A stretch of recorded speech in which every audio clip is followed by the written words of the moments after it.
नमस्कार दोस्तों, मैं राजकुमार मौर्य। बहुत बड़ी खबर आ चुकी है उत्तर प्रदेश की राजनीति से, समाजवादी पार्टी से। समाजवादी पार्टी ने 2027 के विधानसभा चुनाव की तैयारी तेज कर दी है।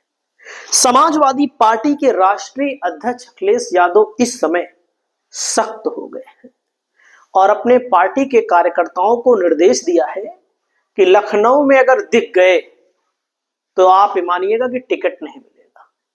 बयान भी बहुत ज्यादा वायरल, क्योंकि बहुत सारे समाजवादी पार्टी के नेता हैं, सोचते हैं कि अखिलेश यादव से सेटिंग बना ले, जाएं लहर में चुनाव लड़ें और चुनाव को जीत जाएं। जमीन पर काम नहीं करते। उत्तर प्रदेश में हो रहा है एसआईआर, और आप सबको पता है एसआईआर में बहुत बड़ी धांधली हो रही है और जो बीएलओ बेचारे हैं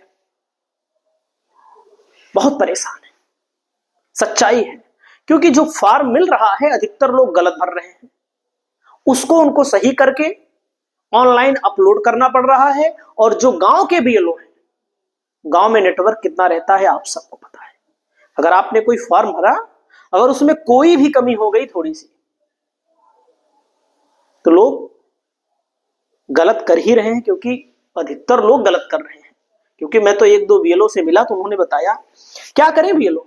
और बीएलओ किनको बनाया गया है? महिलाओं को बनाया गया है। कई महिलाएं ऐसी हैं जो ना तो साइकिल चला पाती हैं, ना तो मोटरसाइकिल चला पाती हैं। अगर चला भी पाती हैं तो उनके पास है नहीं, तो कैसे पैदल जाएं? कुल लगन का सीजन चल रहा है, उनके घर वाले भी उनको नहीं छुड़वा पा रहे हैं। ऐसे भी लोग बने हैं जो गली मोहल्ले ही नहीं देखे हैं। ये बहुत बड़ी सच्चाई है। तो समाजवादी पार्टी क्या कर रही है? समाजवादी पार्टी के राष्ट्रीय अध्यक्ष अखिलेश यादव अपने नेताओं को सख्त निर्देश दे चुके हैं। देख सकते हैं, वरना दिग्गज नेता होने पर भी सपा से नहीं मिलेगा टिकट, चुनावी दावेदार। जान ले अखिलेश यादव ने क्या मानक तय किया है। यानी कि आप दिग्गज हो, अपने घर के दिग्गज होंगे। दिग्गज का क्या मतलब है?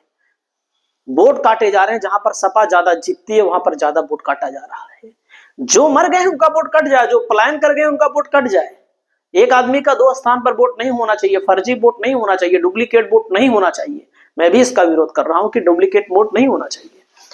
तो दोस्तों, मैं आप समझ देख सकते हैं सपा में चुनावी टिकट किस प्राथमिकता के आधार पर दिए जाएंगे। चुनावी दावेदार जान ले कि अखिलेश यादव ने टिकट बंटवारे को लेकर क्या मानक तय किए हैं। समाजवादी पार्टी ने बिहार विधानसभा चुनाव में महागठबंधन की हार से सबक लेते हुए एसआईआर को लेकर अपनी रणनीति कड़ी कर दी है। पार्टी का स्पष्ट निर्देश है कि किसी भी हालात में अपने समर्थक वोटर का वोट नहीं कटने दिया जाए, जिसके लिए समाजवादी पार्टी के नेता गांव-गांव और घर-घर जाकर लोगों को जागरूक करेंगे और उन्हें एसआईआर गणना प्रपत्र भरवाने में सहयोग करेंगे। उसके बाद सपा में टिकट वितरण का मानक क्या है? सपा अध्यक्ष अखिलेश यादव ने आगामी विधानसभा चुनाव के लिए टिकट वितरण का मानक भी तय कर दिया है। जिस विधानसभा क्षेत्र में किसी नेता की लापरवाही के कारण वोट कटे पाए जाएंगे, उस नेता को टिकट नहीं मिलेगा। अखिलेश यादव लगातार बैठकें कर रहे हैं। दरअसल समाजवादी पार्टी को आशंका है कि एसआईआर गणना पत्र भरते समय जरा सी लापरवाही उनके समर्थक मतदाताओं के नाम कटने की वजह बन सकती है। मैं आपको बता रहा हूं भैया, बहुत सारे लोग गलत भर रहे हैं, मैं तो देख रहा हूं नजरों के सामने। जब नॉर्मल लोग फॉर्म नहीं भर पाते, उसमें हम लोग भी कई जगह कंफ्यूज हो गए। जैसे मैंने भी भरा था तो एक जगह गलत हो गया हमसे। गलत क्या हो गया? हमारी विधानसभा पहले दूसरे नंबर पर थी, बहुत पहले की बात कर रहा हूं, पहले। अब दूसरी विधानसभा हो गई है, तो मैंने अब वाला भर दिया है, उसमें पुराना वाला मांग रहा है।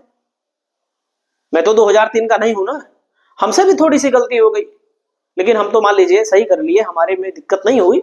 लेकिन हम तो थोड़ी सी गलती किए, गिनती में एक गलती की। बहुत सारे लोग नाम लिखना ही नहीं है, नाम लिख दे रहे हैं।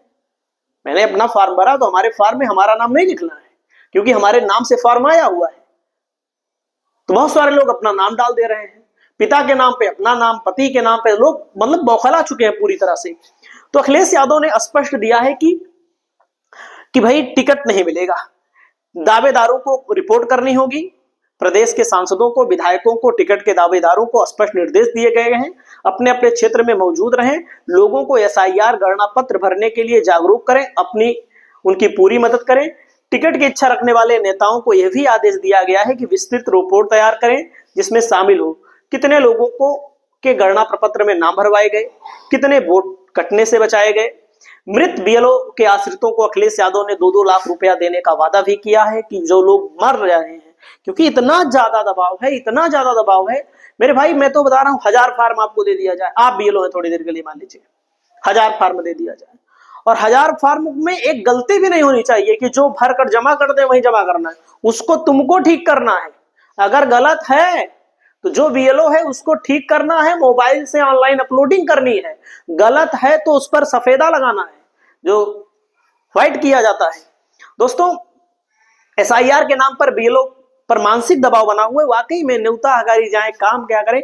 मेरा मानना है खुद का कि समय बढ़ाना चाहिए, समय 2-3 महीने का होना चाहिए ताकि आराम से काम हो सके। देख सकते हैं एसआईआर फार्म भर कर अपडेट कराएं कार्यकर्ता। अखिलेश यादव ने यहां पर एक सांकेतिक बात बोली है। मुख्य निर्वाचन अधिकारी उत्तर प्रदेश लखनऊ को समाजवादी पार्टी ने मैसेज भी दिया है, चिट्ठी भी लिखी है। समाजवादी पार्टी राजनीतिक दलों को जनपदवार, विधानसभावार, मतदेय स्थलवार मतदाताओं को बांटे गए, भरकर वापस किए गए गणना प्रपत्र तथा बीएलओ द्वारा अपने ऐप से सबमिट किए गए श्रेणी प्रथम, श्रेणी द्वितीय, श्रेणी तृतीय के मतदाताओं की संपूर्ण जानकारी अविलंब उपलब्ध कराई जाए, जिससे समाजवादी पार्टी के बूथ लेवल एजेंट बीएलए छूटे हुए मतदाताओं तक पहुंचकर बीएलओ के सहयोग से 4 दिसंबर 2005 से पहले सभी मतदाताओं का फॉर्म भरा कर जमा किया जा सके। श्रेणी ए बनानी है, श्रेणी 2 बनाना है, श्रेणी सी बनानी है, ये श्रेणी भी बनाना है और बहुत सारे। अभी मेरे घर की बात है, हमारे पिताजी का नाम दूसरे यहाँ वोट आता है। अब मैं घर गया, हमने सोचा हमारा फार्म आ गया होगा, मान लीजिए बाद में उनका भी आ जाएगा। हमारे ही घर में नहीं फार्म आया तो मैंने लगाया दूसरे के गांव के बीएलओ को फोन, नंबर लिया किसी से, फोन लगाया तो हमने कहा फार्म।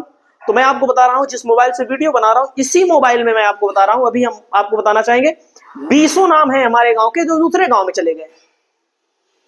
आप सोचिएगा, दूसरे गांव में चले गए हैं, फार्म वहां आया है, वहां का फार्म हमारे गांव में नहीं पहुंचा। आप सोच सकते हैं क्या स्थिति है। और जो महिला के हाथ में गया है वो महिला ना साइकिल चला पाती है, ना मोटरसाइकिल चला पाती है, ना उसके मतलब कि जिम्मेदारी उसकी है ना, उसके सहयोगी क्या कर रहे हैं क्या नहीं कर रहे हैं कुछ नहीं समझ, सब समझ के बाहर है, सब उल्टा पुल्टा हो गया है। दोस्तों, मैं आपको बताना चाहूंगा समाजवादी पार्टी ने इसी चीज को लेकर के अपने 40 प्रभारी तैनात किए हैं। 40 जो समाजवादी पार्टी के स्टार प्रचारक बनते हैं, उन स्टार प्रचारकों को लगा दिया गया है, बड़े बड़े नेताओं को लगा दिया गया। जैसे शिवपाल यादव को भी लगाया गया है, इटावा और बदायूं के लिए शिवपाल सिंह यादव को लगाया गया है। अवधेश प्रसाद को अयोध्या के लिए लगाया गया है, जो सांसद है स्टार प्रचारक। बलराम यादव को आजमगढ़ के लिए लगाया गया है, जो स्टार प्रचारक भी हैं। विशंबर प्रसाद निषाद को बांदा व फतेहपुर के लिए लगाया गया है। इंद्रजीत सरोज को प्रयागराज, कौशाम्बी के लिए पूरी दी गई है। राज्यसभा सदस्य रामजी लाल सुमन को आगरा व हाथरस के लिए, रामचल राजभर को वाराणसी, नीरज पाल को बागपत, लालजी वर्मा को अंबेडकर नगर, हरेंद्र मलिक को मुजफ्फरनगर सहारनपुर का प्रभारी बनाया गया है। देख सकते हैं राजीव राय को भी प्रभारी बनाया गया है। डॉक्टर मधु गुप्ता, कमाल अख्तर, ओम प्रकाश सिंह, अभिषेक मिश्रा, मतलब स्टार प्रचारक की पूरी टीम उतार दी गई है। जो स्टार प्रचारक घोषित होते हैं वे एसआईआर फॉर्म भरवा रहे हैं। समाजवादी पार्टी ही चिंतित है उत्तर प्रदेश में, बाकी बीजेपी की सरकार है। कांग्रेस से कोई लेना देना नहीं है, बहुत ज्यादा कांग्रेस से तो लेना देना नहीं है। बहुजन समाज पार्टी की क्या स्थिति है आप सब जानते हैं, हमें बताने की जरूरत नहीं। आपकी क्या राय है, आप अपनी राय को बताइएगा। नमस्कार।